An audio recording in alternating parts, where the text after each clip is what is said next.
Hey guys, welcome back to my channel. So आइए video को start करते हैं।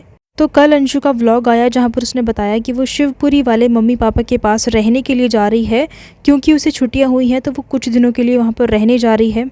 अंशु ने कुछ ऐसी गहरी बातें भी कही जो शायद एक कम एज के बच्चे से एक्सपेक्ट करना काफ़ी मुश्किल है। अंशु ने कहा कि वो अपने शिवपुरी वाले मम्मी पापा के पास रहने के लिए जा रही है क्योंकि वो वहाँ पर बहुत अकेले हैं, उनके पास कोई नहीं है और उनका घर में रोने को मन करता है क्योंकि सब लोग उनको छोड़ छाड़ कर चले गए हैं।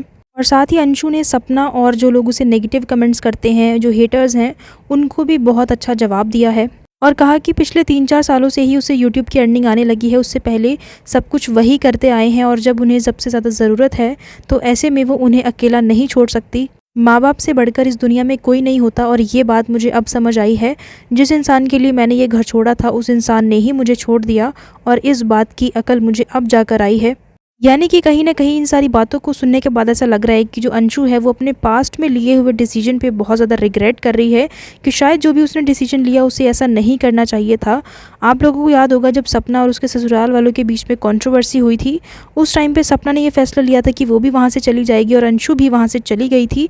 शायद हो सकता है कि अंशु को इस बात का बहुत ज़्यादा रिग्रेट हो कि उसे ऐसा नहीं करना चाहिए था। जैसा कि आप और मैं जानते हैं और काफ़ी समय से अंशु को देखते हुए भी आ रहे हैं कि वो काफ़ी कम एज में ही बहुत ज़्यादा मैच्योर हो चुकी है, क्योंकि उसके सराउंडिंग में जो सिचुएशन हुई, उसने अपने 2 भाइयों को खोया, उसके बाद उसमें काफ़ी मैच्योरिटी आ चुकी है, वो काफ़ी समझदार हो चुकी है। क्योंकि शिवपुरी से जाने के बाद अंशु की लाइफ में बहुत सारे चेंजेस आए हैं। जैसा कि आप लोग जानते हैं कि पहले उसका अपनी भाभी के साथ बहुत अच्छा बॉन्ड था। हम सब लोगों ने एक माँ बेटी वाला बॉन्ड देखा जो हम सबको बहुत अच्छा लगा। उसके बाद अचानक से जब वो शिवपुरी से अपने घर आती है, उसके बाद वो बॉन्ड ख़त्म हो जाता है, जिसके लिए शायद उसने कभी भी सोचा नहीं होगा कि ये इतना प्यारा बॉन्ड कभी ख़त्म भी हो सकता है। इसके अलावा उसने अपना स्कूल चेंज किया, उसके फ्रेंड सर्कल चेंज हुआ, फिर कुछ बातें ऐसी सामने आई जो शायद सोशल मीडिया पर सामने नहीं आनी चाहिए थी, जिसका इम्पैक्ट उसकी पर्सनल लाइफ पे भी हुआ होगा और शायद आगे फ्यूचर में जाके भी हो सकता है। आप लोगों को याद होगा कुछ टाइम पहले की ही बात है जब ये बात सामने आई थी कि अंशु के साथ भी बदतमीज़ी हुई थी, उसने भी ये सब कुछ फेस किया था।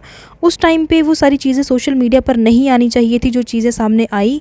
इन सभी बातों का असर उसकी पर्सनल लाइफ पे हुआ था, ये हमने उस व्लॉग में देखा जहाँ पे वो काफ़ी ज़्यादा इमोशनल हो गई थी। तो अंशु ने सपना के साथ साथ सभी नेगेटिव कमेंट्स करने वालों को भी जवाब दिया है, जिसके बाद अब सपना का भी रिप्लाई वीडियो आ चुका है। तो सपना ने भी अंशु की बातों का जवाब दिया है। उसके अलावा उसने और भी बहुत सारी ऐसी बातें हैं जिनका जवाब देते हुए अपने सास ससुर को चौकन्ना रहने के लिए भी बोला है।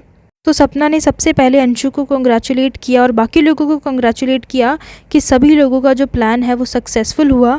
कहा कि ये सबका प्लान था, ये पूरे परिवार का प्लान था जो सक्सेसफुल हो चुका है, इसके लिए मिठाइयाँ बंटवानी चाहिए और बोला कि मेरे पास भी एक मिठाई बंटवा देना।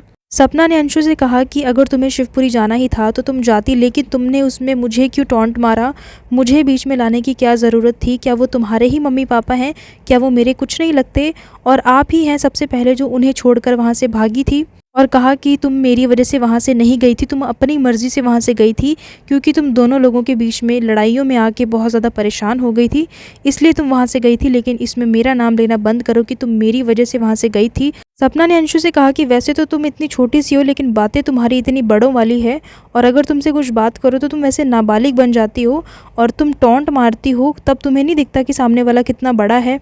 सपना ने प्रॉपर्टी को लेकर भी एक बात कही कि जाओ जाके सेवा करो, अगर तुम सेवा करोगी तभी तो तुम्हें मेवा मिलेगा। 2-2 बच्चों का हक तुम अकेली को मिल रहा है, ये तो बहुत ही खुशी की बात है।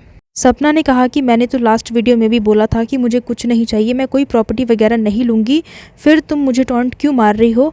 और ये भी कहा कि जो लोग तुम्हें लेने आए हैं, यानी कि यहाँ पे वो अपनी सास की बात कर रही हैं, सास ससुर की, कि जो लोग तुम्हें वहाँ पे लेने आए हैं इज़्ज़त से, वो हमारे पास नहीं आए, वो अपने बेटों के अंश को भी लेने नहीं आए। तो यहाँ पे सपना भी बैक टू बैक टॉन्ट मारती हुई दिख रही हैं कि भगवान ऐसा करे तुम्हें कुछ मेहनत ना करनी पड़े और ऐसे ही सब कुछ मिलता रहे, और ज़रूर तुमने कोई पुण्य किए होंगे।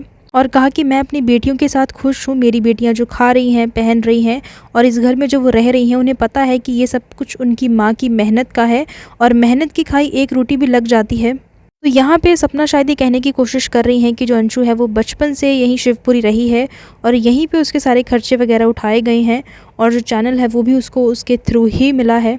और ये भी कहा कि ये जो दिखावे के लिए मेरी बच्चियों की फ़ोटो लगाई हुई है उसको हटा देना, क्योंकि इन दिखावों से काफ़ी हर्ट होता है।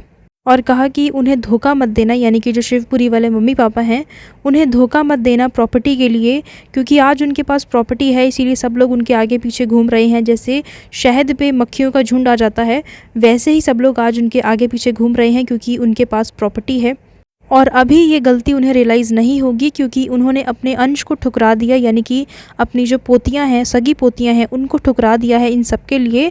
और अभी इनको समझ में नहीं आएगा, इनको बाद में जाके समझ आएगा क्योंकि अभी तो इनका बहुत ज़्यादा तगड़ा वाला ब्रेन वॉश किया गया है। इसके अलावा सपना ने अपने सास ससुर को एडवाइस दी है और चौकन्ना रहने के लिए भी बोला है।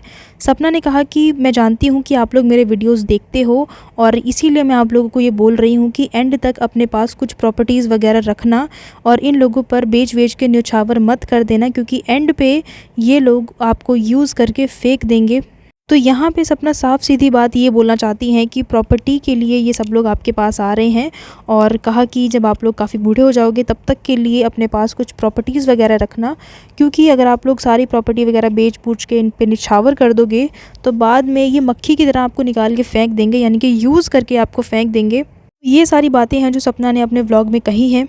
तो ये सब कुछ देखने के बाद और दोनों पक्ष को सुनने के बाद ऐसा लग रहा है कि जो कंट्रोवर्सी कुछ टाइम के लिए बंद हो गई थी वो एक बार फिर से स्टार्ट होती हुई दिख रही है। तो यहाँ पे मुझे ये लगता है कि हम किसी को 100% सही या गलत नहीं बोल सकते, क्योंकि हर किसी इंसान के पास अपनी अपनी स्टोरीज़ हैं। हर इंसान अपनी स्टोरीज़ में सही होता है, कोई भी अपने आप को गलत नहीं बोलेगा कि मैं गलत था। और गलतियाँ जो है वो दोनों साइड से होती हैं। कभी भी कोई लड़ाई में ऐसा नहीं होता कि सिर्फ एक इंसान सही है या एक इंसान गलत है, हमेशा गलतियाँ दोनों साइड से होती हैं। हो सकता है इसमें डिफरेंस हो कि एक इंसान की गलतियाँ ज़्यादा हैं या एक इंसान की गलतियाँ कम हैं, पर हम किसी एक इंसान को पूरा सही नहीं मान सकते या एक इंसान को पूरा गलत नहीं मान सकते। सो गाइज़, इसी के साथ मैं वीडियो को एंड कर रही हूँ एंड अभी फ़िलहाल के लिए इतना ही। आगे जो कुछ भी होगा मैं आप लोगों को अपडेट करती रहूँगी। सो आई होप कि आपको ये वीडियो पसंद आया होगा। अगर ये वीडियो पसंद आया तो लाइक एंड शेयर ज़रूर करें एंड कमेंट करके मेरे साथ अपने ओपिनियन ज़रूर शेयर करें कि इस पूरे मामले पर आपका क्या कहना है, आपके क्या ओपिनियंस हैं। Let me know in the comments.